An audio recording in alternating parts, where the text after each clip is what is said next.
Prezados irmãos, prezados inscritos no canal, os que já vêm acompanhando esta série sobre o Vale da Sombra da Morte, que nós começamos aí há 2 vídeos atrás, e pedimos que os que estão assistindo esse número 3 vejam os 2 primeiros, que nós deixamos o link aí na descrição, os links na descrição.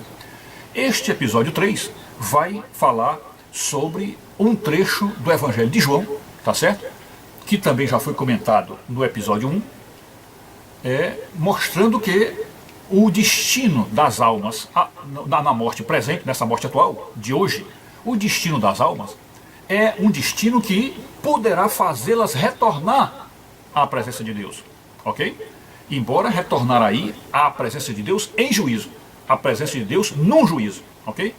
Então, o trecho de João, que nós vamos ler agora, vai mostrar que quando alguém morrer hoje, morrer agora, o destino dela não está selado.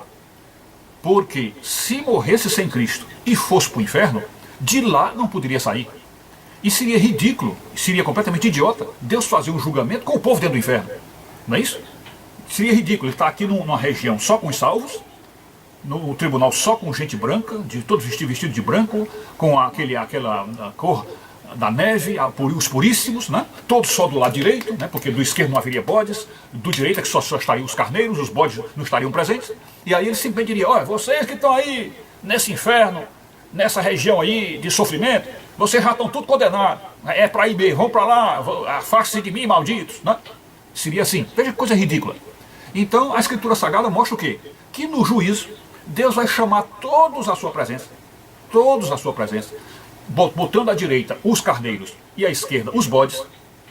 Então ele vai chamar todo mundo e chamará aqueles que já estavam mortos, portanto os que já tinham saído desta vida. E ao chamar esse pessoal, aí sim, na presença dos 2 grupos, o de carneiros e o de bodes, ele vai dizer: vocês estão condenados por isso, por isso, por isso. E para os salvos, vocês estão salvos por isso, por isso, por isso. E nessa ocasião, vocês devem lembrar, ter sempre em mente aquele trecho de Mateus 25, eu vou deixar aí o trecho para vocês, e é bom que vocês revejam esse trecho. Eu estou pensando até em fazer um último episódio na série sobre esse trecho, talvez seja o 6º episódio, onde nós vamos falar sobre o juízo de Deus. Então lá no juízo de Deus, quando Deus explica como foi que aqueles bodes foram condenados, e como foi que os carneiros foram salvos, ele não diz em nenhum momento: aqueles que creram em mim foram salvos, os que creram em mim foram os carneiros. Não, de maneira nenhuma. Ele diz: aqueles que praticaram a caridade foram salvos, e os que não praticaram a caridade foram para o inferno, ok? Então a ideia, também é mais outro erro crasso protestante, é dizer que a fé é quem vai decidir a salvação. De maneira nenhuma, de maneira nenhuma. É a bondade no coração, essa que salva. Então os carneiros fizeram o bem, visitaram Jesus no presídio, deram de comer ao pobre, visitaram ao pobre, quer dizer, deram de comer a Jesus quando ele estava com fome, deram roupa para Jesus quando Jesus estava nu, enfim, fizeram todas as caridades, e Jesus dizendo que vocês fizeram aos pequeninos e aos pobres, e a ele o fizeram. E aos bodes, ele disse: não, eu estava nu e não me deste de roupa, eu estava enfermo e não me deste remédio, eu estava no presídio e não foste me visitar. Então, de novo, Jesus mostra que é a caridade que salva. Pois bem, então o trecho agora que nós vamos ler agora, nesse episódio 3, diz assim, é João 5, 28, 29. Não vos maravilheis disto, porque vem a hora em que todos os que se acham nos túmulos ouvirão a sua voz e sairão. O que é impressionante nesse texto é que não fala todos os que estiverem no vale da sombra da morte sairão. Não. Esse texto é tão terrível que até particulariza a situação escatológica ao túmulo. Isso é terrível, porque existe até um engano aí no meio do espiritismo, outro engano, fora aquele engano terrível da reencarnação, né? Fora aquele engano triste, tosco, né? Existe esse engano de dizer que, por exemplo, quem morre, por exemplo, se você alterar o túmulo, se você mexer no túmulo, você estará perturbando aquela alma, tá certo? E mais ainda, que quem foi morto estará sofrendo com os germes da terra comendo seu corpo, e que vai sofrer por causa disso, e que estaria embaixo da terra naquele suplício, como se estivesse tentando respirar embaixo da terra, e sem ar, compreende? Então é um erro tosco, porque ali está só o corpo, ali é só os restos mortais.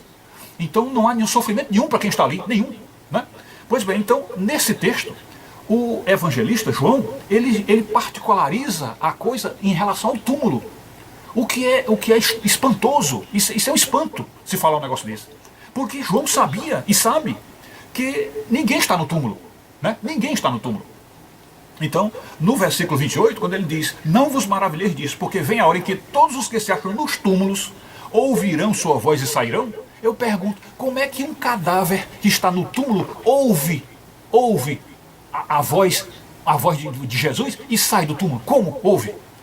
Não é possível, porque o que está no túmulo são restos mortais, são defuntos, são ossos, às vezes nem ossos não sobraram mais, nem os ouvidos já papocaram há muito tempo. Então como poderão sair? Então a própria expressão estar nos túmulos é uma expressão metafórica que você tem que transcender, você tem que ir além da expressão e perceber que a expressão se refere a um lugar após a morte. É o local onde as almas estão, onde essas almas estão e que ouvirão Jesus.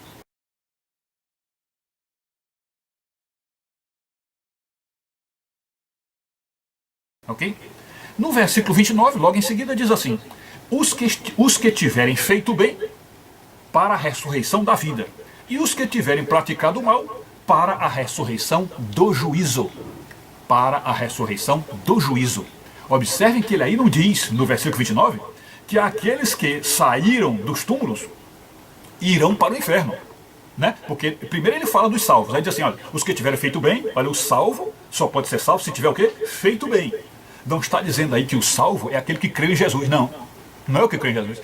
É, inclusive concordando com Mateus 25, né? Lá com a descrição do sermão, do juízo final, né?